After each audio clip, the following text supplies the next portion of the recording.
2005 Toyota Matrix with 160,000 miles. He threw a rod. Well, he didn't throw a rod. He developed a rod knock. We replaced the engine. We put another engine on it.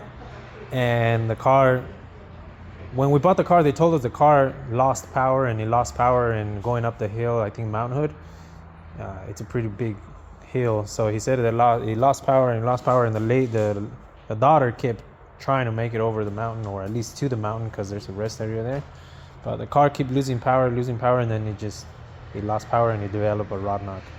So we bought the car, we replaced the engine, and then we drive it around, and we started noticing these losing power, a lot of power. And we came to the conclusion that tiny little cat, I mean, this thing is 4 inches by probably 4 inches round. I don't think it's a 5-inch. I think it's like 4-inch tube or cylinder by like 4 inches, 5 inches tall. It's really, really small. It's a small engine, but still it's a high revving engine, so a lot of flow goes through it. And you guys can see on the inside, I'm trying to catch it, but you can see it is clogged. You can barely see it right there. Like,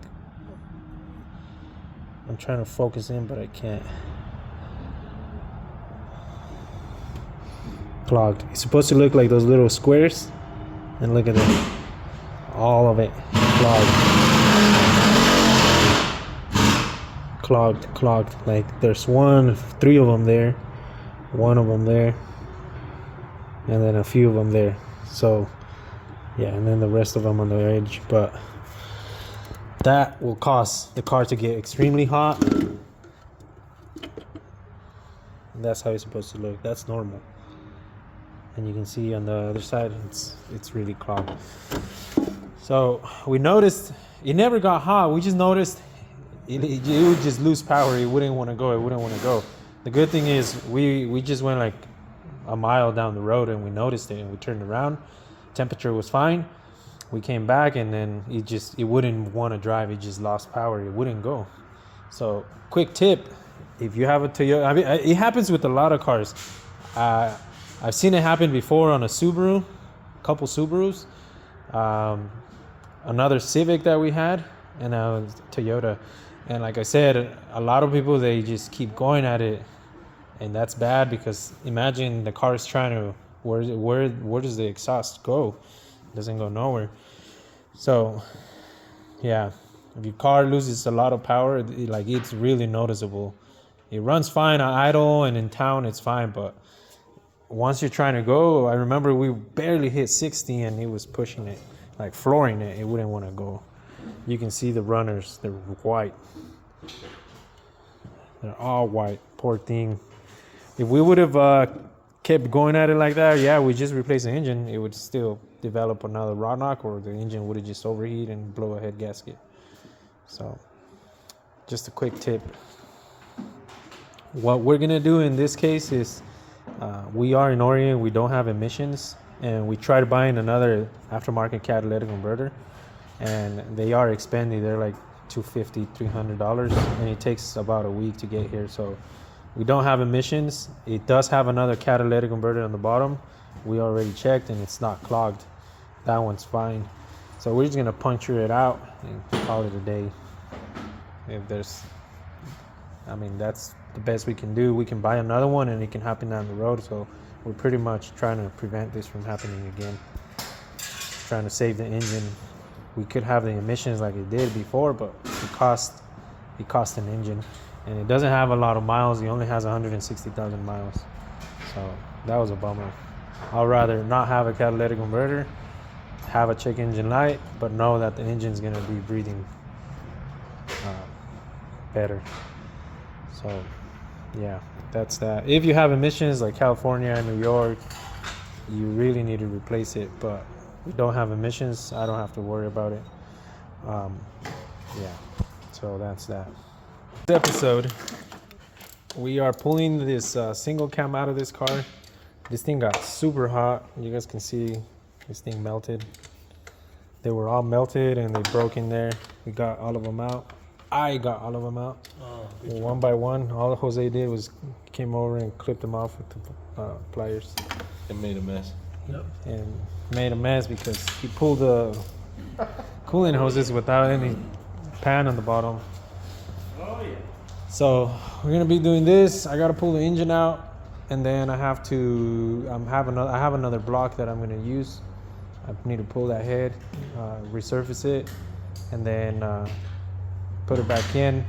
I have a subscriber friend that wants it from Redmond, and he says if you put it single cam stock and runs right, he says he was interested in it. So we're gonna do that and see if we can make a buck out of it. What are you doing over there? Is that what you like to do? Go to garage and see what people have under the hood? Yeah. There's nothing in there. Yeah, because you know. Jose, grab them I can't afford to lose.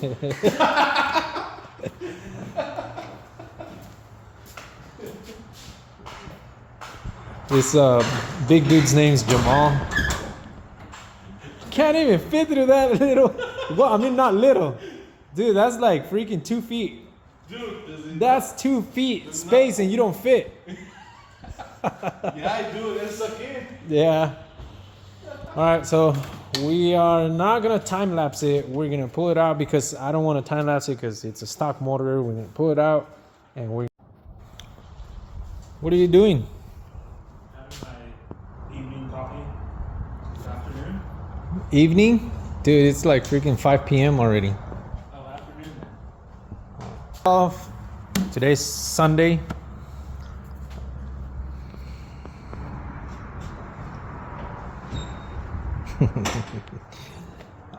I went to go buy sandpaper.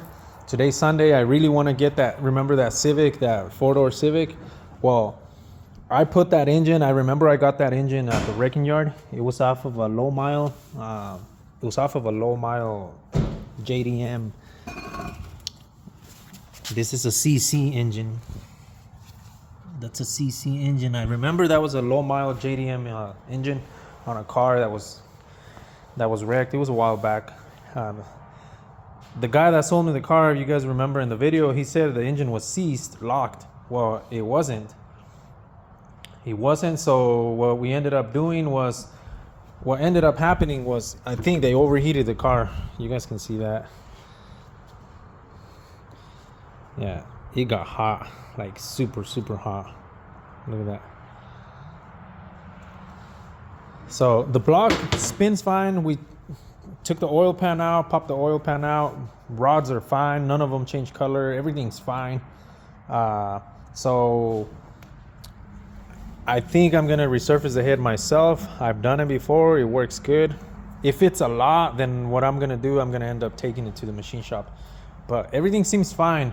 I threw the head gasket away, but the head gasket was pretty blown. So it seems like he just blew a head gasket and this dude overheated it a lot. So I do have another D15B I was gonna throw on it, but I remember the D15B that I have, it's OBD1. So I'm not gonna have all the sensors on the front pulley. So I'm gonna ditch that, and since this one, I thought it was locked, I took it all off. And while it was all off, I started looking at it and inspecting it, and it turns out the engine is, the block itself, it's good. So is the head, all the journals. Everything's fine, all the journals are great. No, like, I don't know why he would say he's seized, but he did say he's seized, but the head, the cam spun fine. The cam is all fine. So, long story short, I'm just gonna resurface the head here at the shop. One of the ways I do it is I went to the Dollar Tree and I bought this marker. You can do it with that. You can also do it with this. It's a window marker. This one's black in color. Normally what you do, you're gonna smear it all over the head, and then you're gonna use this adhesive. This is a glass. It's like what is this, like a 1/2 inch? Yeah. It's pretty thick. So a lot of you guys might not know, but glass never flexes. It'll rather break or crack. But I'm gonna spray some adhesive, put this on, 3 of them, and then we're gonna just go back and forth, and then it'll show us the low spots and high spots on the head, and we're gonna go ahead and resurface it. I'll probably show you some pictures because I don't have a stand, or I might just put you on a time lapse here soon. Also, we ended up buying another 5 gallon of that Muscle Magic because we go through it a lot, and I bought the head gasket for it, so we're gonna put it all together and we might have it running here in a few hours, because like I said, I have a subscriber friend. He watches our videos and he's in need of a car, and he told me, hey, I think I can use that car for work. If you get it done, I'll buy it off of you.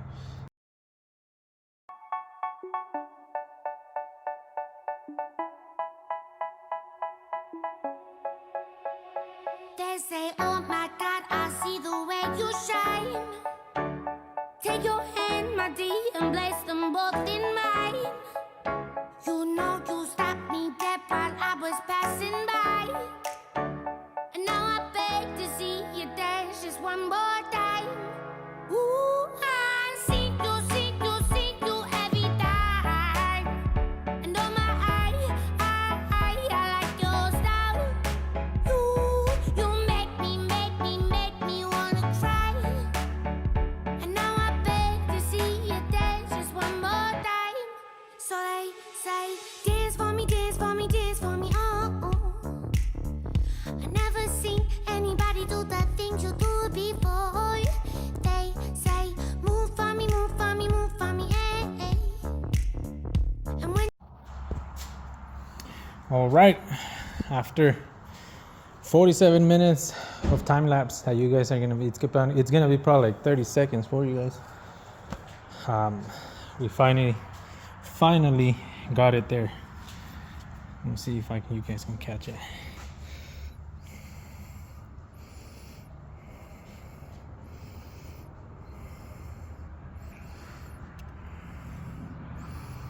Yeah, all evenly complete, everything, even the edges. It looks pretty good if you ask me.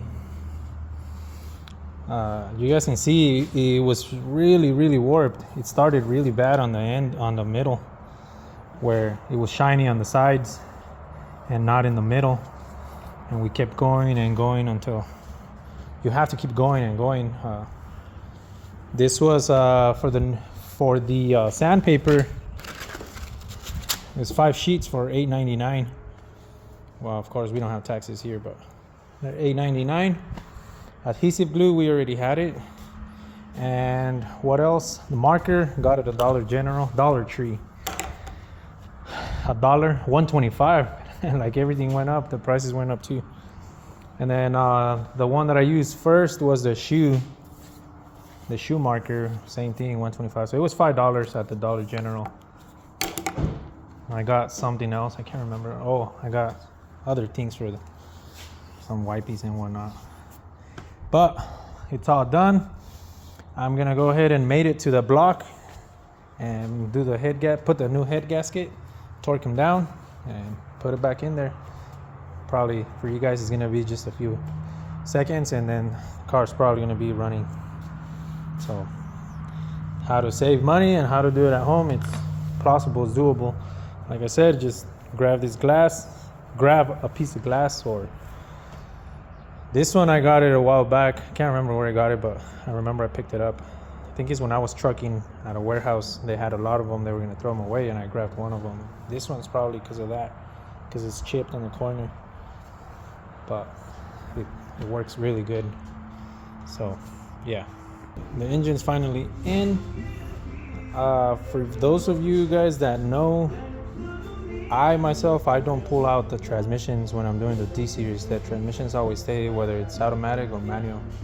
Some of you guys might struggle. It's all patience, and you have to pull out bare block, just the block itself. I don't know if you guys noticed out there, I don't have the alternator brackets. You have to pull both ears or brackets, the one on the top and the one on the bottom. The alternator stays there. The alternator, I tuck it in there, because if you forget the alternator outside, it's gonna be a hassle. Then you have to pull the half shaft out. I mean the drive line, the axle out.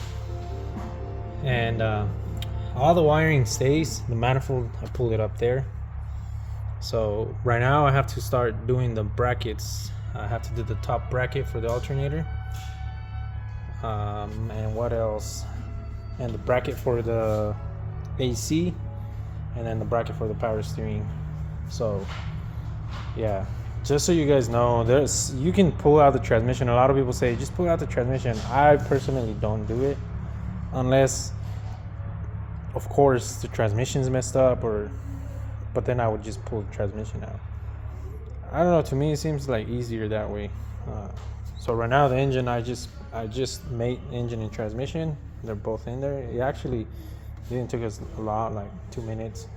Slide right in it, put the bolts back on, and right now I'm gonna start doing the manifold. I first have to do the alternator. Once I do the alternator, I have to work my way from the bottom to the top. If I do the manifold, then I'm gonna be struggling to do the alternator on the bottom. So just a heads up. I didn't want to film this because it's all pretty much basic stuff, but obviously, you know, the better the engine is, the easier it gets to get out. Nothing bumps here and there. So yeah.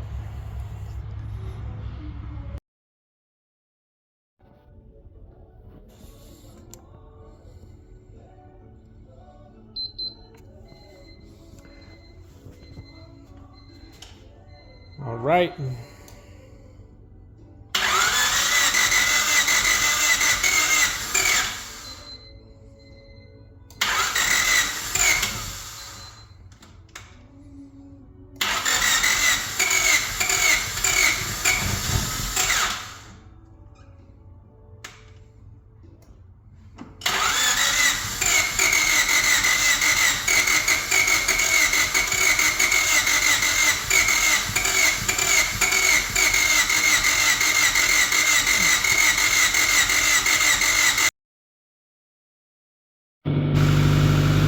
All right, today's the next day. That's gonna wrap up this video. Turns out we kept cranking it and it wouldn't start. And it turns out the spark plugs, besides that they're the wrong ones, auto light. Honda you always want to use NGKs. But besides that, I'm sure it was running good on those. But the thing was, we know that the engine got super hot, so for some reason it would only spark once, and it sounded like it almost started, but it wouldn't start. So big advice, big tip: replace the spark plugs. You're gonna chase your tail because they did spark. They would spark once, a couple times, and like you guys heard it, he almost wanted to start. So he made us double check the timing, and we knew the firing order was right. And it's happened to us a lot of times also, where just because you can look at them, they look new, that doesn't mean anything. We still need to do the exhaust. We still need to do the exhaust in it. And right now it runs like that because it's cleaning itself out from a lot of fuel probably pouring in there. But other than that, it runs good.